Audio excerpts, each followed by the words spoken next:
Sir मैंने कहा ना, हम लोग चुनाव हार गए, लेकिन अभी हमारा इमीडिएट टास्क ये है कि लोकसभा के अंदर हम लोग अच्छा परफॉर्म करें। और जिस व्यक्ति को जो जिम्मेदारी दी गई है, और मुझे पार्टी नेतृत्व ने, खड़गे साहब ने, राहुल जी ने अखिल भारतीय कांग्रेस कमेटी का महासचिव बनाकर एक राज्य की जिम्मेदारी दी है। मैं लीडरशिप का बहुत धन्यवाद करना चाहता हूँ कि लोकसभा से कुछ महीने पहले एक जिम्मेदारी मुझे दी है, उसका पूरी तरह मैं निर्वहन करूँगा। और बहुत जल्द राजस्थान में भी हम निर्णय लिए जाएंगे कि कौन विपक्ष का नेता होगा, प्रदेश कांग्रेस कमेटी में, जिला कांग्रेस कमेटी में क्या क्या बदलाव करने हैं। लोकसभा को देखते हुए जहां पर जो बदलाव करना है उसका संज्ञान एआईसीसी ले चुकी है और बहुत जल्द उस पर निर्णय लिए जाएंगे। पायलट साहब, राजस्थान में कांग्रेस के हारने के बाद आपको राजस्थान में बड़ी भूमिका देने की बजाय आपको छत्तीसगढ़ का प्रभारी बनाकर बाहर कर दिया गया। कहीं ना कहीं लगता नहीं है कि राजस्थान के अंदर वसुंधरा की तरह आपको भी साइडलाइन किया जा रहा है? जहाँ हम बैठे हैं ये तो राज्य राजस्थान ही है, और जहाँ हम प्रचार कर रहे हैं राजस्थान है। देखिए, अलग अलग पार्टी के लोगों को अलग अलग जिम्मेदारियाँ दी जाती हैं। मुझे इससे पहले जिम्मेदारी दी थी केंद्र में, मैं सांसद रहा, केंद्र का मंत्री रहा, फिर राज्य प्रदेश अध्यक्ष रहा, सरकार का हिस्सा रहा। तो समय समय पर जिस व्यक्ति की जहाँ आवश्यकता होती है वहाँ उसका योगदान दिया जाता है। जहाँ तक आपने ये सवाल मुझसे पूछा कि राजस्थान से बाहर जाने की बात, तो ये मैं आपको बताना चाहता हूँ कि मैं थांसू दूर कोणी, ये सबको समझना है कि यहाँ पर हम लोग बहुत लंबे समय से काम करते आए हैं। ये हमारी कर्मभूमि रही है, और जब तक राजनीति में हम काम करेंगे, राजस्थान के लोगों की सेवा करते रहेंगे। आपको ये लगता नहीं मैं अशोक गहलोत और सचिन पायलट की अशोक गहलोत को अपर हैंड दिया जाए?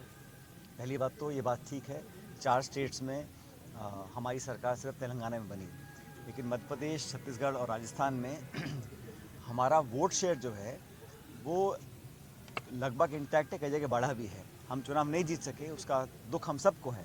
और राजस्थान में ये परंपरा है 30 साल में कि 5 साल कांग्रेस रहती है, 5 साल फिर बीजेपी सरकार आती है। उस ट्रेंड को, उस परंपरा को तोड़ने का हमने पूरा प्रयास किया। मुझे खेद है कि हम उसको हासिल नहीं कर पाए, लेकिन फिर भी हमारे 69 विधायक जीत कर गए हैं। और बीजेपी में जो हालात दिख रहे हैं मुझे, उनका आज शपथ ग्रहण समारोह होना था, मुझे पता नहीं हुआ है कि नहीं हुआ है, आज भी नहीं हुआ है। तो इतने लंबे समय तक अगर अनिश्चितता रहती है, इंडिसीजन रहता है, तो लोगों में गलत प्रभाव जाता है। एक पूर्ण बहुमत की सरकार है, कोई कारण नहीं है कि ये अपने मंत्रिमंडल का निर्माण कर कर लोगों के बीच में काम ना करें। आचार संहिता के समय से सब काम अटके हुए हैं, और मुझे इस बात का भी दुख है कि सरकार बनने के बाद एक तरफ कहा जा रहा था कि पुरानी योजनाओं को हम लोग टच नहीं करेंगे। सबसे पहला प्रहार जो सरकार ने किया है वो रोजगार पर किया है। अगर आपको योजना का नाम पसंद नहीं है, आपको काम करने वाले लोग पसंद नहीं हैं, आप बदल सकते हो, लेकिन इतने हजारों नौजवानों को सरकार बनने के बाद बिना वजह आप उनकी नौकरियां समाप्त कर दें, ये एक गलत संकेत जाता है, नकारात्मक सोच है। आप नए अपॉर्चुनिटी ना दे पाएँ, लेकिन जो एग्जिस्टिंग थे उनको आप बंद करें, मैं समझता हूँ बड़ा गलत है। मैं इस बात से बिल्कुल सहमत नहीं हूँ। और युवाओं को न्याय, युवाओं को रोजगार, युवाओं को अवसर देने की बात कर कर ये सरकार बनी थी। और पहले कदम में, अभी तो सरकार पूरी बनी भी नहीं है, अभी तो मंत्रिमंडल का निर्माण नहीं हुआ है, शपथ नहीं हुई है मंत्रियों की, और अभी से ही इस प्रकार की सरकार के जो कदम है वो लोगों के अंदर एक अविश्वास पैदा करते हैं। बहरहाल ये उपचुनाव है, ये इम्पोर्टेंट है हमारी पार्टी के लिए। हम सब मिलकर इस पर काम कर रहे हैं, पूरा हमारा पार्टी का संगठन लगा हुआ है और जनता की भावना हमारे साथ है। मुझे पूरा विश्वास है कि सरकार को भी एक आईना दिखाने वाला काम होगा जब 5 तारीख को मतदान यहाँ पर होगा। सरकार है क्योंकि राजस्थान में कांग्रेस के जितने भी विधायक जीते हैं और हारे बीजेपी के भी दिग्गज है, जैसे कांग्रेस के दिग्गज तो हारे ही आ रहे हैं, बीजेपी के दिग्गज भी आ रहे हैं। तो आपको लगता नहीं अगर आपका ये द्वंद ना चलता? देखिए, ऐसा ये सारी बातें मीडिया में और विपक्ष के लोग करते हैं। हम लोग मिलकर चुनाव लड़े थे और इस बात को सब जानते हैं, और दो नहीं, जितने नेता कांग्रेस के पूरी जी जान से मेहनत करी। लेकिन ये बात सही है कि इस बात का दुख हमको है कि हम सरकार नहीं बना पाए, छत्तीसगढ़ में नहीं बना पाए, मध्य प्रदेश में नहीं बना पाए। लेकिन हर बार हम सरकार बनाते हैं और रिपीट नहीं कर पाते, ये बहुत बड़ा चिंता का विषय है। ये कोई छोटी बात नहीं है कि बार बार मेहनत कर कर सरकार बनाएं और फिर हम रिपीट नहीं कर पाते हैं। बहरहाल इसका भी संज्ञान पार्टी ने लिया है, खड़गे साहब ने, वर्किंग कमेटी ने, राहुल जी ने, इस पर कार्रवाई करेंगे। लेकिन आज हमारे हाथ जो चुनौती है वो लोकसभा चुनावों की है, उस पर मिलकर काम करेंगे। जिसको जहाँ जो काम दिया जाएगा, जिस नेता को, वहाँ काम करेगा।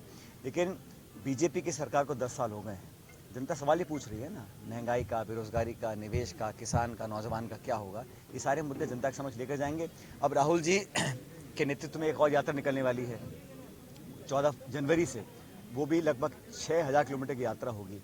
उस यात्रा से जो पहली वाली यात्रा थी उसको कंटिन्यू करने का काम करेंगे और 14 स्टेट से ये यात्रा निकलेगी।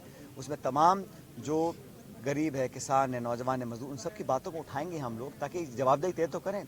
ये सरकार संसद में तो 145 सांसदों को सस्पेंड कर सकती है, लेकिन जिस माननीय भाजपा के सांसद ने उन लोगों के पास बनवा के उनको संसद में घुसाया, उस पर कोई कार्रवाई नहीं है। तो इस प्रकार आप पार्लियामेंट के अंदर विपक्ष को मुक्त करना चाहते हैं, गलत काम है, इसकी हम निंदा करते हैं। उसके विरोध में पूरा इंडिया अलायंस एक होकर हमने बात रखी है। लोकतंत्र में, संविधान के अंदर कहीं नहीं लिखा कि विपक्ष को इस तरह आप नजरअंदाज करें, इस तरह का एक्शन लें। तो ये सारा देश देख रहा है कि केंद्र सरकार रवैया क्या है। बीजेपी शासन में, लेकिन सत्ता में इतना घमंड उनको हो गया कि विपक्ष की बात ना सुना तो एक तरफ आप उनको सस्पेंड कर रहे हैं, और 50, 70, 100, 145 सांसदों को सस्पेंड करना, ये कहाँ की लोकतांत्रिक प्रक्रिया है? इन सब सवालों का जवाब जनता देगी जब मतदान होगा लोकसभा के चुनाव। सर, लोकसभा चुनाव कौन देखता है अब टीवी? टीवी पर आपको कितनों ने देखा, ये कैसे पता चलेगा?